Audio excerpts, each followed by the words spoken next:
Bonjour les amis, c'est Cyril de Lille. Elon Musk, l'Antichrist, la suite.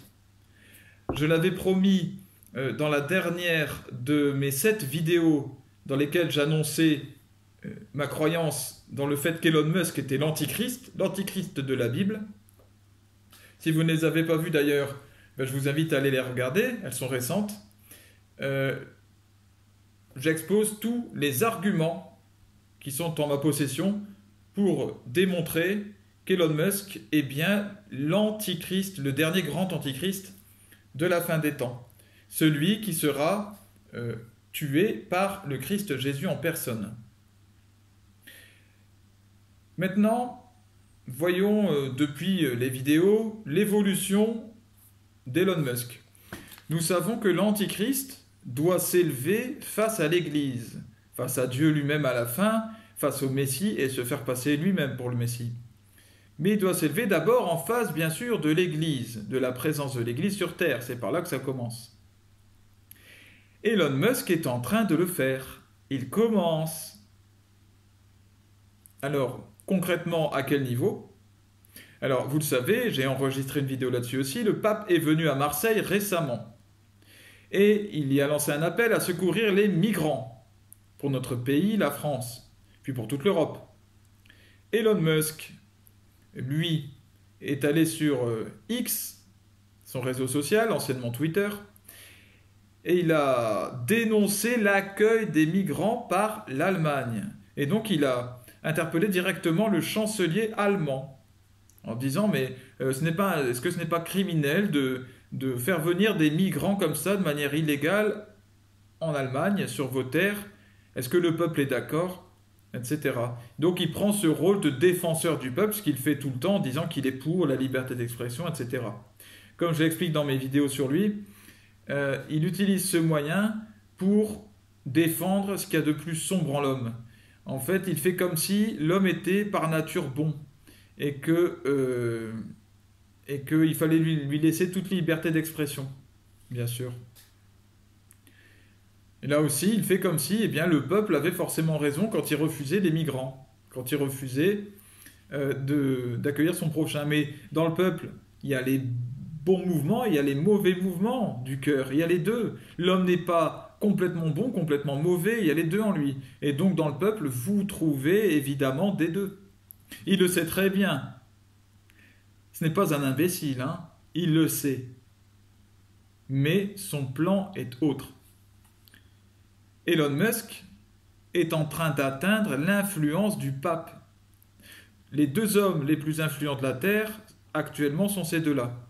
Le pape a été pendant très longtemps l'homme le plus influent du monde, c'est probablement encore le cas, mais son influence est en train de décroître, de diminuer fortement avec ce qu'on appelle la grande apostasie de la fin des temps. Déjà, la foi diminue, mais même ceux qui ont la foi, ceux qui font partie du peuple de Dieu, réfutent les enseignements du pape François, le dénoncent comme étant un antipape au pire, ou alors un pape de gauche qu'il ne faudrait pas suivre, et se révoltent contre la sainte doctrine, contre le saint enseignement. J'en ai parlé aussi récemment lorsque j'ai évoqué dans une vidéo le dogme de l'infaillibilité pontificale auquel est tenu de croire le chrétien. Alors, maintenant dans cette affaire, étant donné que le pape, lui, a une influence qui décroît et que l'antichrist a une influence qui est en train de croître énormément, Elon Musk a bien plus d'influence par exemple que Bill Gates, déjà qui avait beaucoup d'influence, ou que, je ne sais pas, George Soros, ou que d'autres encore avant lui. Il atteint un niveau d'influence qui est considérable pour un simple chef d'entreprise, hein, au fond. Un chevalier blanc, un chevalier noir, l'un en face de l'autre, qui sont en train doucement de se dresser l'un contre l'autre, pour l'instant dans le silence. Elon Musk a gagné la confiance de Benjamin Netanyahou, c'est-à-dire le dirigeant d'Israël. On a vu que Benjamin Netanyahou a déclaré toute la confiance qu'il avait en lui, le fait qu'il l'appréciait. Il a gagné la confiance de Bernard Arnault aussi, un grand puissant de ce monde, qui est le deuxième homme le plus riche du monde. Bon, parfois il est premier avec Elon Musk, justement, ça se chevauche. Et il continue d'étendre comme ça son réseau d'influence en s'acoquinant avec les puissants de ce monde, élus ou non élus. Et malgré les contradictions évidentes dans son comportement, eh bien ça fonctionne. Ça fonctionne. C'est le grand mystère de l'iniquité à la fin des temps. Ça fonctionne. Les gens lui accordent quand même, en majorité, leur confiance. Quand je parle de contradictions, je vais vous en donner une très récente.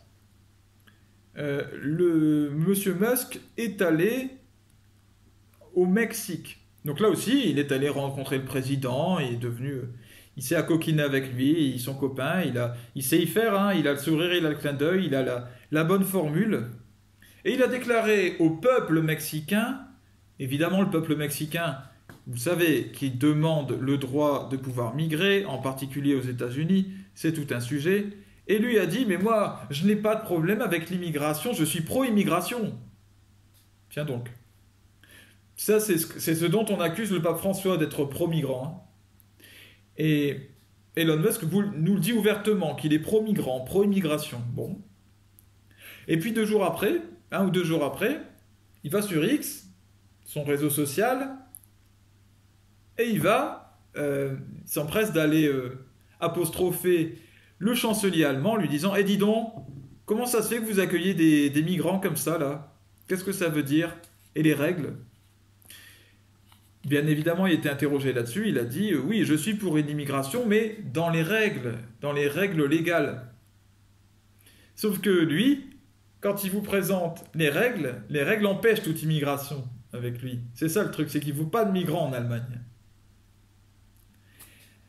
Alors voilà une contradiction énorme de quelqu'un en fait qui est là pour aller dans le sens du vent. C'est-à-dire que au Mexique, le peuple a besoin d'entendre d'un responsable qu'il est pro-migrant. Eh bien, il l'est, c'est bon, je suis pro-migrant. Juste après, le même homme, c'est que le peuple, chez nous en Europe, a une révolte contre l'accueil des migrants.